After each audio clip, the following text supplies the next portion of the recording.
안녕하세요. 힐링부부 강사 이주연입니다. 계속해서 근육학 5번째 시간, 오늘은 내측 익돌근이라는 근육에 대해서 말씀드리겠습니다. 지금 5번째와 6번째 근육들이 이름이 내측 익돌근과 그리고 외측 익돌근, 안쪽 날개근, 가쪽 날개근인데, 이 근육들 두 개는 지금 그림에서 보시는 것처럼 이 사진이 지금 두개골을 앞뒤를 전두면으로 절단한 사진인데요. 뼈의 안쪽에서 볼 수 있는 사진이에요. 뼈의 안에서, 밖에서는 이 근육들이 보이지를 않아요. 그래서 심부에 있는 근육들 중에서 턱관절에 관련이 있는 근육이에요. 그래서 우리가 주로 회원들의 턱관절에 문제가 있다라고 했을 때 봐야 되는 근육이 제가 4개 있다고 말씀드렸습니다. 기억나시나요? 4개? 첫 번째가 교근, 그리고 두 번째가 축두근, 그리고 세 번째가 지금 하는 내측익돌근, 그리고 다음 시간에 하는 외측익돌근. 이 4가지 근육을 꼭 알아야 우리가 턱관절, TMJ 문제에 대해서 해결할 수 있습니다. 다시 정리해 볼게요. 첫 번째는 교근이에요. 교근.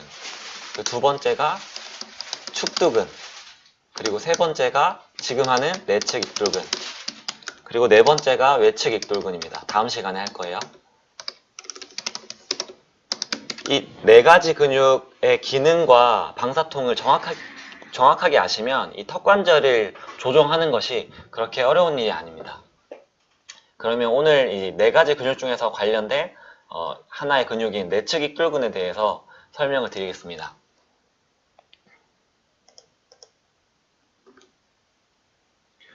내측익돌근은 입안의 수심이라는 별명을 가지고 있어요. 즉, 문제가 생겼을 때 입의 내부에서, 입이나 입천장 그리고 목구멍 같은 곳에서 쑤시는 통증으로 일어나기 때문에 그러한 별명을 가지고 있습니다. 해부학적인 위치부터 살펴보겠습니다. 이는 곳은 기시는 익상판 그리고 상악골 둘 다 붙어요. 지금 안쪽 날개근 내측 익돌근이 밑에 있는 근육인데, 위쪽에서 익상판과 상악골에 붙게 되고, 하측 밑에서는 턱관절, 아래 턱관절에 붙어 있어요. 하악골에 하악각에 붙어 있죠. 이렇게. 그런데 지금 사진으로 이해를 하기가 쉽지 않기 때문에 3D 해부학을 다시 설명드릴게요. 지금 만약에 이 사진으로 봤을 때에 지금 보시다시피 가장 표층인데, 표층에는 교근이 붙어 있죠. 그래서 이 표층을 한번 제거를 하면 이 교근, 그 다음에 이제 심부 교근이 나와요. 이거를 제거를 해야만 여기 안쪽에서 찾을 수 있는 근육들이 있어요. 이 근육. 지금 밖에서 봤을 때는 아래 턱뼈, 맨디블에 가려서 보이지가 않죠. 그래서 얘를 이제 아이솔레이션 하면, 따로 떨어뜨리면 이렇게 보이는 근육이죠. 자, 보시다시피 지금 측면에선 거의 보이지가 않죠. 여기 안쪽에 있습니다. 그럼 뒤쪽에서 볼게요. 약간 뒤 밑에서. 자, 그러면 이 섬유가 지금 2가지인데, 한 섬유가 있고 그리고 다른 섬유가 있죠. 이 바깥쪽에 있는 섬유가 바로 어디 붙냐면 지금 상악골에 붙어 있죠. 여기 맥실라라고 하는 상악골에 붙어 있고요. 나머지 한 섬유는 여기 붙어 있죠. 여기가 이제 저평골이라고 하는 뼈예요. 스페노이드 본. 그래서 저희가 해부학적으로 우리 익상판, 날개판이라는 곳이 익상판과 그리고 이 상악골에 붙어 있는 거죠. 그리고 닿는 곳을 하악각이라고 했죠. 닿는 곳이 지금 이 하악각에 붙어 있죠. 하악각 뒷면에 이렇게 형성되어 있는 뼈입니다. 해부학적 위치 파악되시나요? 상악골에서부터 하악골까지.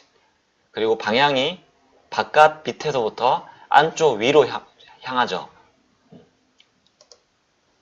자, 그래서 기능이 한쪽만 작용을 한다면 턱을 반대쪽으로 움직이는 기능을 해요. 즉, 반대편이라는 건 뭐죠? 왼쪽이 움직였으면 턱을 오른쪽으로 움직인다는 말이죠. 그래서 왼쪽, 이쪽이 근육이 쓰면 턱은 어디로 가냐면 이 턱은 오른쪽으로 가게 되는 거죠. 왜 그렇죠? 지금 방향성이 기지와 정지가 밑에서부터 위로 주행을 하기 때문에 턱을 이 방향으로 끌겠죠. 이 방향은 이 왼쪽 턱을 오른쪽으로 편의시키는 움직임이죠. 그래서 음식물을 씹으면서 이렇게 가는 동작이죠. 음식물을 그냥 저작 기능을 하는데 저작에서도 옆으로 가는, 잘근 장을 씹는 그런 기능을 하게 됩니다. 만약에 지금 좌우가 같이 작용을 했을 때는 교근 그리고 측두근과 함께 아래턱을 들어올리는 기능을 합니다. 턱을 다무는 기능이죠. 그러면서도 턱을 약간 앞으로 내미는 기능입니다. 턱을 약간 앞으로 내미는 기능. 그러니까 프로트랙션이라고 할 수가 있죠. 이렇게 턱이 제자리에 있던 턱이 앞쪽으로 턱을 앞으로 움직일 수 있는 기능을 하게 됩니다. 그래서 연관 근육을 봤을 때 이 내측 익돌근 같은 경우는 외측 익돌근과 함께 협력 작용을 해서 반대편으로 움직이게 돼요. 즉, 이 외측 익돌근이 여기 있는 근육인데 외측 익돌근과 내측 익돌근이 함께 이 턱 관절을 반대쪽으로 움직인다는 거예요. 왼쪽에 있는 이 익돌근이 사용이 되면 턱 관절은 오른쪽으로 움직이게 된다. 반대로 말하면 오른쪽에 있는 익돌근들이 움직이면 왼쪽으로 움직이게 된다 라는 말이겠죠. 그러면 만약에 턱 관절이 오른쪽으로 약간 편의가 됐다는 말은 무슨 말일까요? 오른쪽으로. 그거는 왼쪽에 있는 근육들이 더 긴장이 됐다 라는 말이 되겠죠. 반대도 마찬가지. 그리고 양쪽 익돌근은 반대쪽 익돌근과 당연히 기랑작용을 하겠죠. 여기 있는 근육과 여기 있는 근육은 기랑작용을 지금 하고 있습니다. 그리고 턱을 담을 때 이때는 저작근 그리고 축두근과 협력작용을 하게 되겠죠. 그리고 턱을 벌릴 때 이 내측 익돌근은 턱을 다무는 근육이니까 턱을 벌리는 근육, 외익돌근과 아기복근은 턱을 벌리는 작용도 하기 때문에 이런 턱을 벌리는 근육과는 기랑작용을 하게 되는 것이죠. 기능에 대한 설명을 드렸습니다.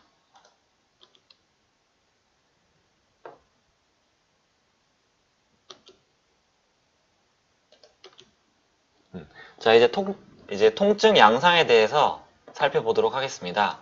내측 익돌근이 트리거 포인트, 방사통이 생기게 된다면 연관통은 통증 유발점은 이 근육의 근복에 있어요. 중간 정도에. 이 통증 유발점이 생기게 된다면 통증 양상은 혀나, 그리고 목구멍, 그리고 입천장 이렇게 입의 심부에 깊숙하게 생기는 통증을 말하죠. 그럼 우리가 이런 통증이 생기면 우리는 이런 통증이 생기면 어디를 생각하죠? 네, 바로 치과를 생각을 하죠. 입이 아프기 때문에 이런 치아적인 문제가 아니라 턱 관절과 관련된 근육의 문제도 이 치아 쪽 그리고 입 안쪽 통증을 유발을 한다는 겁니다. 특이하게도 이 입 안쪽엔 통증하지만 치아에는 통증을 방사하지 않는 것이 내측 익돌근의 연관투 패턴이고요. 반대로 치아의 통증을 많이 유발하는 근육이 있었습니다. 혹시 기억나시나요? 바로 이전 시간에 했던 축두근입니다. 축두근. 축두근은 치아에다가 통증을 많이 방사했던 특징을 가지고 있는 근육이었어요. 통증 증상을 말씀드리면요. 통증 증상은 당연히 턱관절 주위, 그리고 귀 속 심부죠. 턱관절 주위, 귀 속 심부 통증. 그리고 침이나 음식물 삼킬 때 목을 따갑게 하는, 목을 연화작용 같은 것들을 할 때 목을 따갑게 하거나 그리고 건조하게 만드는 기능을 하고 있고요. 증상을 가지고 있고, 그리고 이를 악물거나 또는 입을 크게 벌리려고 할 때 통증, 즉 얘네들은 입을 닫는 근육이기 때문에 입을 벌린다는 것은 얘네들을 강하게 스트레칭 하려고 하는 것이고, 입을 다문다는 것은 근육의 기능을 일으키는 것인데, 근육 기능을 일으켰을 때 지금 증상이 있기 때문에 통증이 증가가 된다는 거죠. 그리고 입을 벌릴 때 잘 늘어나지 않는다는 거죠. 중등도의 제한을 가지고 있을 수 있다. 이 입을 벌리는 거에 제한을 두는 근육들은 크게는 두 가지. 교근과 측두근이 그것을 가장 막고 있는 근육이에요. 심하게 된다면 난청도 생길 수가 있다. 귀가 잘 안 들리는 증상이 보일 수도 있는 특징적인 증상을 가지고 있는 것이 바로 내측 익돌근입니다.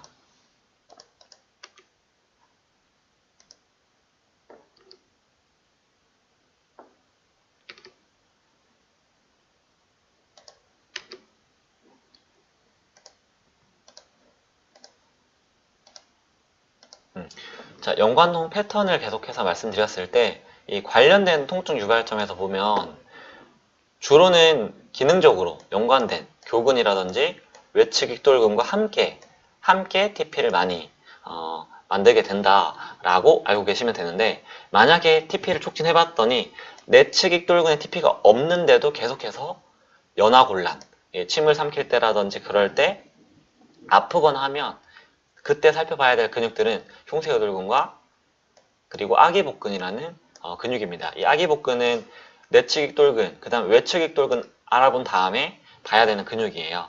뒤에서 나올 거고요.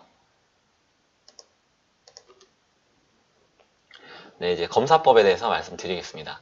이 검사법은 지금 시술자가 하는 것처럼 장갑을 끼고 대상자의 턱 안으로, 입 안으로 다시 손가락을 집어넣는 거죠. 지금 손가락이 아마 이렇게 집어넣어져 있을 거예요. 그래서 여기까지 닿으려고 노력을 할 겁니다. 장갑을 낀 손가락을 입속에 넣어서 시행을 하고요. 검지손가락이 내측면이 바깥쪽을 향하게, 손가락 내측이 이 입의 바깥쪽을 향하게 해서 어금니의 뒤쪽 외측에 있는 하악골 가지죠. 하악골 가지. 하악골이 턱관절이 이렇게 있었을 때 이 손가락을 하악골 가지 뒤쪽 여기에 닿는다는 거예요. 여기. 그래서 거기에 부착된 부분들을 따라가서 만져보는 거죠. 그랬을 때 이제 통증이 심하게 유발되거나 방사통증이 생기는 것으로 이 통증 유발점을 촉진을 할 수가 있습니다.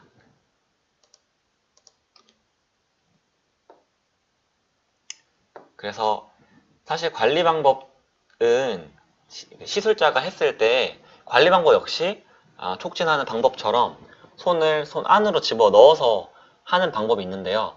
저희가 운동 지도자다 보니까 앞서 말씀드렸던 촉진 방법으로 하기에는 무리가 조금 있어요. 그 방법은 치과 의사나 아니면 병원에서 근무하시는 물리치료사 선생님께서는 하셔도 되겠지만, 필라테스 센터나 요가 장에서는 시행하기가 좀 힘든 부분이죠.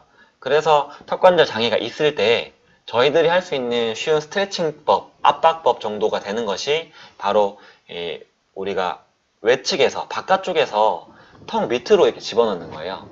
하악각 쪽으로 손가락을 집어넣게 되죠. 그러면 이 하악각이 있었을 때 손을 이 하악각의 밑에서부터 위로 여기서 집어넣게 되면 입 안으로 넣지 않더라도 비슷한 곳에 접근을 할 수가 있게 됩니다. 그래서 간접적으로 통증 유발점을 압박해서 비활성화 시킬 수 있는 방법이 되겠습니다. 그런데 이게 효과가 좀 떨어져서 더 직접적으로 이 통증 유발점을 비활성화 시키고 싶다, 또는 스트레칭을 시키고 싶다 라고 했을 때는 대상자한테 알려주는 방법이 있어요. 내 손으로 하면 안 되거든요. 그래서 대상자가 직접 손을 놓고 당겨주는 방법. 그래서 본인 스스로 엄지손가락을 넣고요. 엄지손가락은 입 안으로 넣어서 가장 바깥쪽에 있는 이제 하악에다가 잡아요. 그리고 검지손가락은 턱 하악각에서 잡는 거죠. 그래서 턱관절을 전방으로 약간 활주를 시키는 겁니다. 그러면 이제 안쪽 날개근이 스트레칭이 되거든요.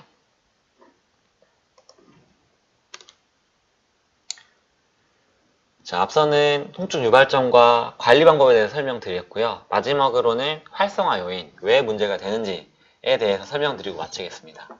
이 내측익돌근은 외익상근, 그러니까 가쪽 날개근의 TP 때문에 이 TP로 인한 2차적인 손상으로 발생이 될 수가 있고요.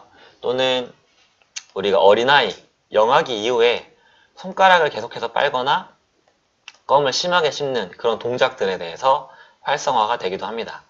또한 이갈기라든지 이를 너무 악무는 거, 이갈기라든지 이를 악무는 것, 그리고 어떤 분노나 감정적인 긴장, 우리가 사람이 긴장을 하면은 나도 모르게 이를 악무는 그런 습관이 사람한테는 있거든요. 그러한 심리적인 긴장감이나 스트레스 때문에도 이런 TMJ와 관련된 근육의 통증 유발점 생길 수 있고요. 그리고 부종교합. 자, 이거는 닭이 먼저냐 달걀이 먼저냐인데 부종교합이 있기 때문에 이런 TMJ의 근육에 문제가 생기기도 하고, 반대로 TMJ 문제가 이제 근육에 문제가 있기 때문에 부종교합이 생기기도 한다는 거죠.